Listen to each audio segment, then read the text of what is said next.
אבל זה על הכיפאק, זה לא נורא. יש רק נפלו לך ממשרד הרווחה תעודה קטנה יפה עם למינציה, וכשאותה רואים כשתשמע מה לי נותנים תצטרך דחוף עוד רגע אינהלציה.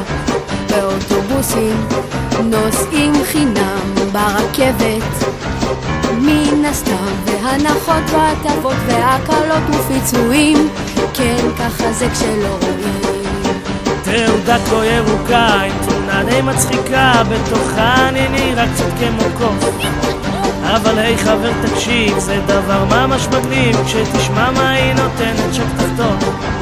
הנחות בשכר לימוד, מכשירים וגם ציוד לאוניברסיטה, אני נכנס כמו גדול כי המדינה שילמה לי כבר הכל. עוד בלב בנימה עין לציון לא צופיה.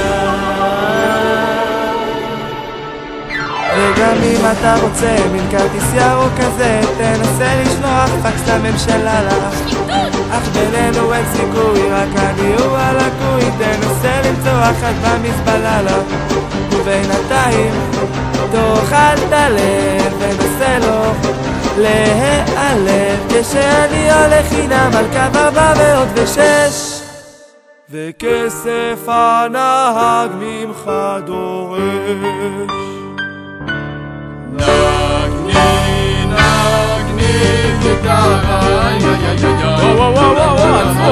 עצרו רגע, בחייאת, עצרו.